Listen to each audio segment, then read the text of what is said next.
Saya akan menjelaskan mengenai model dapur yang digunakan oleh kelompok kami.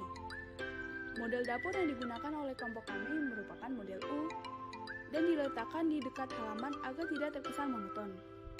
Dapur kami juga terpisah dari ruang makan agar juru masak dapat bergerak dengan leluasa. Di dapur kami terdapat minibar atau kitchen island sebagai penambah fungsionalitas. Kitchen island ini bisa dijadikan counter masak tambahan atau meja makan. Terdapat pula panel surya di dekat dapur agar dapat menghemat energi karena dapur kami menggunakan banyak alat elektronik. Sekian penjelasan saya, terima kasih.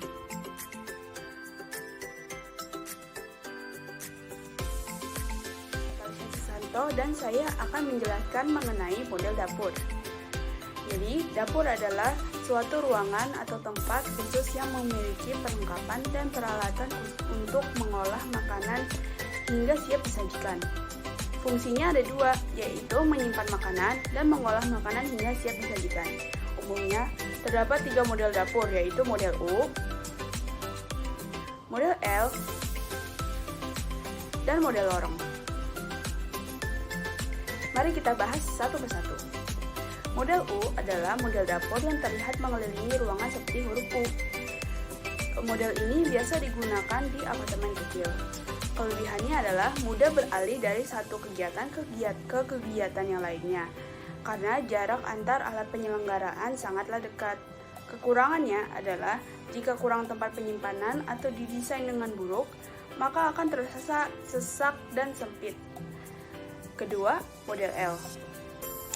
Model L adalah model dapur yang terlihat mengelilingi ruangan seperti huruf L. Model ini biasa digunakan di rumah berukuran sedang modern. Kelebihannya adalah leluasa saat memasak dan mendapatkan banyak ruang untuk bergerak. Lalu, hemat perabotan serta rapih. Kalau kekurangan dari model L ini adalah desainnya yang monoton karena sering digunakan dalam banyak desain dapur.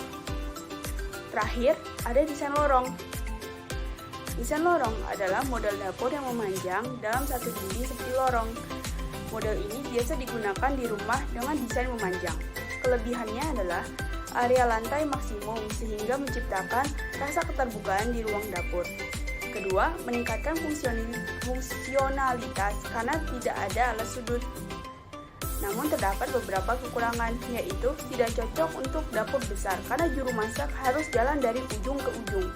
Kedua, kurang ruang penyimpanan dibandingkan model dapur yang lain. Sekian dari saya, dilanjutkan oleh teman saya. Apa saja sih alat-alat persiapan itu? Yang pertama ada chopper. Chopper sendiri berfungsi untuk memotong, menggiling, serta mencampur bahan makanan. Yang kedua ada pasta maker. Pasta maker sendiri berfungsi untuk mencetak adonan menjadi pasta ataupun mie. Yang ketiga ada sendok ukur. Sendok ukur ini berfungsi untuk menakarkan garam, gula, kopi, dan sebagainya. Lalu ada ayakan atau saringan. Kemudian ada parutan. Lalu ada cobek. Spatula silikon. Pisau pengupas buah maupun sayur. Nah, untuk pisau pengupas sendiri berfungsi untuk mempermudah kita dalam mengupas buah ataupun sayur. Kemudian ada loyang roti atau kue. Lalu ada baskom. Kemudian ada palenan. Palenan ini berfungsi saat kita mengiris ataupun memotong bahan makanan sebagai alas untuk kita memotong ataupun mengiris bahan makanan tersebut. Kemudian ada timbangan digital. Lalu ada pisau kue. Kemudian ada cetakan pastel. Lalu ada alat pengiris bawang manual. Kemudian ada gelas ukur. Lalu ada scraper kue. Kemudian ada spatula kue. Nah, Untuk scraper dan spatula berfungsi sama-sama meratakan permukaan krim pada kue. Bedanya, kalau spatula kue benar-benar meratakan krim pada kue, dan kalau scraper kue ada yang berjenis meratakan krim pada kue, dan juga ada yang membuat pola bergelombang ataupun bergerigi pada krim kue. Kemudian ada alat pengocok telur manual. Lalu ada alat penumbuk kentang. Kemudian ada saringan teh. Nah, itu semua adalah alat-alat persiapan yang biasa dibutuhkan saat kita membuat makanan ataupun memasak di dapur. Semua di sini saya menjelaskan tentang alat pengolahan makanan. Nah, dalam alat pengolahan makanan ini terbagi menjadi 3. Yang pertama alat masak. Contohnya itu seperti kompor gas, kompor minyak, anglo, tungku, dan lain-lain. Kemudian ada alat masak modern atau elektronik. Nah, di sini itu contohnya seperti oven, terus ada mixer, blender, rice cooker, dan lain-lain.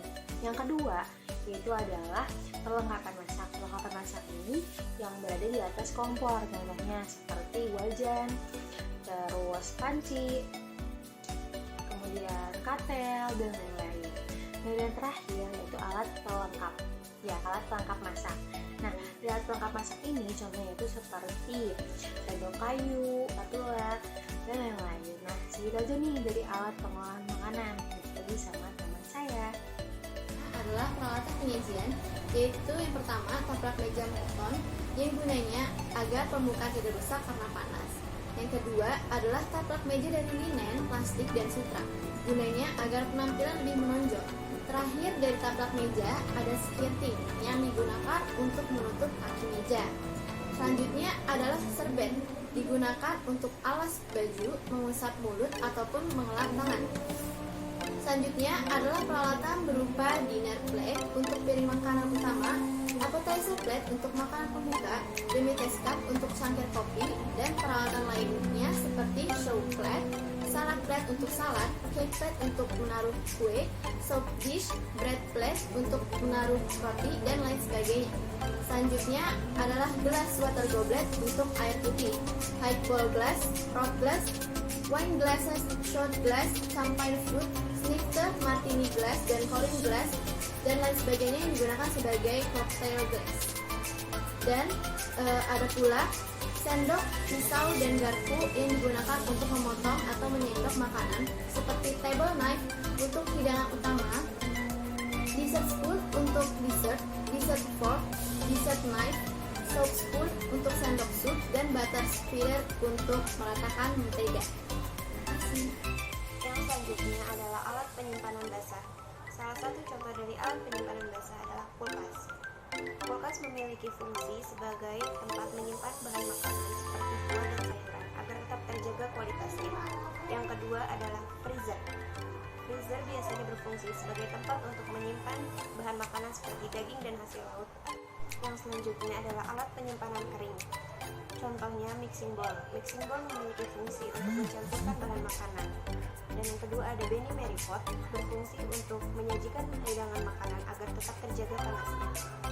Selanjutnya adalah non-tray 2/1, non-tray 1/1, dan non-tray container yang memiliki fungsi yang sama, yaitu sebagai tempat untuk menyimpan produk-produk pastry di dalam lemari pendingin atau kulkas. Yang selanjutnya adalah flour container, berfungsi untuk menyimpan tepung beras dan tepung gandum. Dan yang terakhir adalah spices box, berfungsi untuk menyimpan bumbu dan rempah-rempah agar tidak lembab dan basah.